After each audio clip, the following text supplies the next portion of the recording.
Les potos, comment ça va? Vous avez été pas mal à réagir positivement pour que je vous propose mon top 6 des personnages que j'aime le moins. Et du coup, aujourd'hui, c'est ce qu'on va faire. Mais avant toute chose, mon poteau, faudra pas m'en vouloir. Parce que ça risque de tacler à la gorge des personnages que t'aimes bien. Mais qu'on s'entende, le but, c'est pas de te convaincre. Évidemment, t'as le droit d'aimer qui tu veux. Je veux juste expliquer pourquoi moi j'ai du mal, mais ça veut pas dire que je déteste tous les personnages qui sont dans ce top. Parce que, à moins que tu sois teubé, t'as compris ce que voulaient dire les personnages que j'aime le moins. Et à part ça, mon poteau, est-ce que ce serait pas magnifique qu'on atteigne l'objectif des 1000 abonnés avant les 1 an de la chaîne? Mais pour ça, j'ai vraiment besoin de toi. Évidemment, abonne-toi ici et suis-moi sur Insta. Et surtout mon poteau, hésite pas à me donner de la visibilité. Pour ça, ce serait vraiment super que tu parles de moi ou que tu partages mes vidéos sur tes réseaux. Je compte sur toi, mon poteau.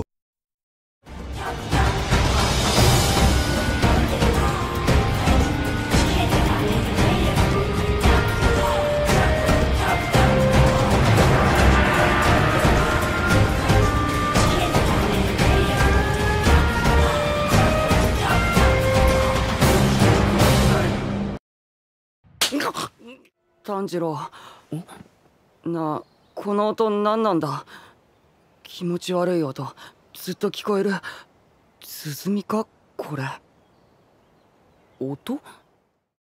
Bon les potos, on va commencer avec ceux qui ont eu chaud aux oreilles, soit Zenitsu et Tanjiro. Et s'ils sont en dehors de ce classement, c'est parce qu'en réalité, je les aime autant que je les déteste. En fait, pour Zenitsu, le problème c'est la saison 1. Le mec était beaucoup trop énervant. Mais pour autant, le développement est positif. Mais bon, ça c'est un peu le but dans les mangas. J'aime pas non plus le caractère où le mec sait pas se contrôler devant les personnages féminins. Mais heureusement, il se calme un peu au fur et à mesure de l'œuvre. En bref, parfois j'ai envie de lui mettre des grandes tartes, et parfois je l'aime bien. Et selon moi, ça c'est justement ce qui fait de lui un bon personnage. C'est pour ça que j'en parle là, mais qu'il est pas dans le top. Pour Tanjiro, c'est encore différent. En fait, mon problème c'est que j'arrive pas à comprendre les personnages qui ont autant de compassion. D'autant plus que pour le cas de Tanjiro, c'est parfois excessif. Prenons l'exemple de l'arc du quartier des plaisirs qui vient de se finir en animé. Comment Tanjiro peut avoir de la compassion pour Daki et Gyotaro? Nous, on a leur flashback. On sait par quoi ils sont passés. Mais poto, qui à la place de Tanjiro va avoir une tête de déterré comme ça? Poto, pourquoi tu veux régler leurs problèmes alors qu'ils viennent d'essayer de te soulever tes grands morts en fait? Ils ont mis Tengen à la retraite. Ils s'en sont pris à des femmes. Ils ont voulu transformer Inosuke en brochette de sanglier. Daki, elle a pris Zenitsu pour une fille jusqu'à la fin, poto. Non, là, tu dois pas chercher à régler leurs problèmes. Moi, je vais pas te mentir. À sa place, c'est grosse frappe second poto pavard. Où je fais un gros bowling avec leur tête. Mais il y avait un truc à faire. Autre chose, pourquoi tu passes ta vie à t'excuser alors que tu fais ton maximum en fait? Heureusement que sa sœur l'a remis en place, hein, parce que là c'était plus possible. Sinon l'esprit shonen il l'a. Sa relation et ce qu'il fait pour Nezuko c'est incroyable. Et quand il se met en colère, là c'est mon poteau. Non en vrai Tanjiro c'est quelqu'un quand même. Enfin, maintenant on va passer au classement. Watashi Gyoko, anata ni watashi no sakana no tame no daishi o ippai tsukurimasu. Et on va parler de la 5ème lune démoniaque supérieure, Gyoko. La 6ème place, pourquoi? Bah en vrai je trouve que son chara-design est vraiment pas mal. Ses pouvoirs également sont pas mal. Même son combat avec Miushiro Tokito il est pas mal. Mais pour moi le principal problème c'est son background. Ya, t'as kiffé l'action? Je parle très bien l'English. Non mais en vrai faut dire ce qui est, son passé il est vraiment éclaté au sous-sol. Je trouve sincèrement que parmi les antagonistes c'est l'un des pires développements. Mais si je pense ça c'est tout simplement parce qu'il y a matière à faire. Je suis pas en train de dire qu'il faut toujours un passé pour qu'un personnage soit intéressant. On peut prendre le cas d'Enmu par exemple qui est selon moi un bon antagoniste. Parce que pour la 7ème lune on a quasiment pas d'éléments mais du coup on peut lui imaginer un passé. Pour Gyoko on a des éléments, on sait ce qui s'est passé. Et franchement je trouve ça un peu poussif par rapport aux autres. Et la vérité c'est aussi que je trouve que dans l'arc des forgerons il s'est fait totalement éclipser par Atengu, qui est selon moi un bien meilleur démon sur tous les plans.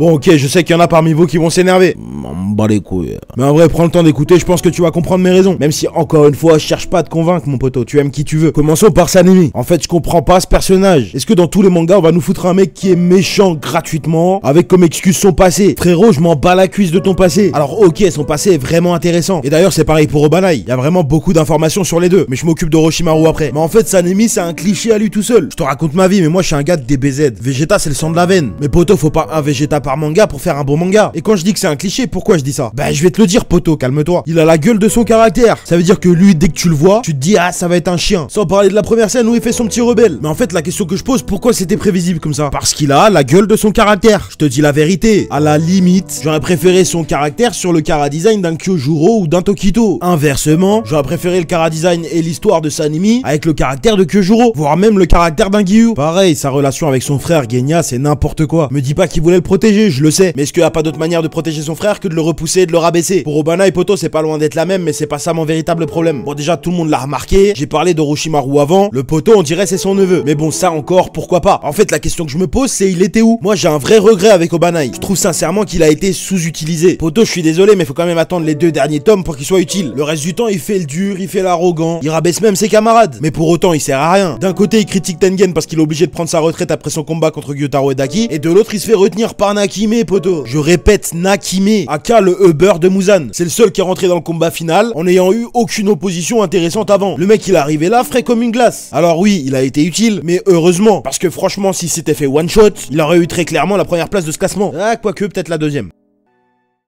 Tamayo-sama, あいつらをおとりにして逃げましょう。冗談です。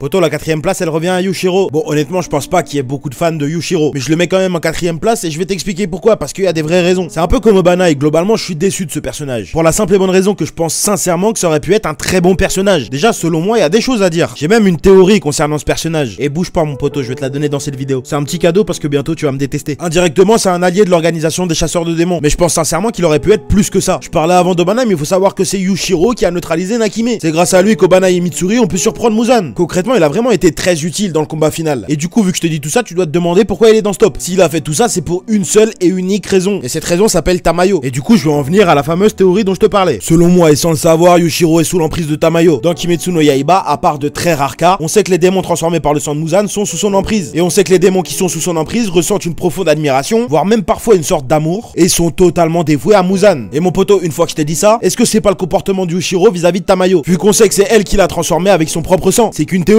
peut-être que je me trompe, mais je sais pas, moi ça me paraît évident. Pour y revenir, il y a une chose qui m'a surpris dès le début avec Yushiro, et c'est sa régénération. Il a réussi à faire repousser sa tête entièrement en quelques secondes. Et ça, bah pas beaucoup de démons savent le faire. Et en vrai, il a des capacités de fou qui peuvent être vraiment utiles au combat. Enfin, pour moi, à ce niveau-là, il est sous-coté. Et c'est pour ça que je pense qu'il a été sous-utilisé. Son développement aurait même pu être un peu plus abouti.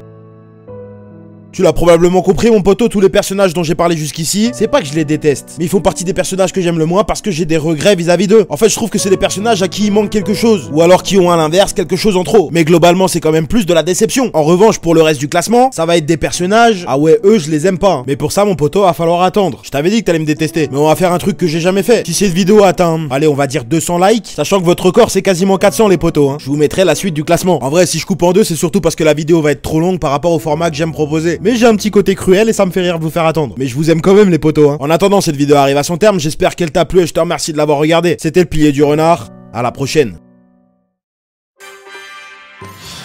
死なず川が新入りごときの頭突きを食らうとはな。あれは実にいい頭突きだった。ああ、ド派手な音がしたぜ。さぞ痛むだろう、南無阿弥陀仏。でもあの子柱に張り合うなんて勇敢なのね。好き放題言いやがって、富岡の邪魔がなきゃ買わせたに決まってんだろ。言い訳がましいな。皆さんお変わりないようで。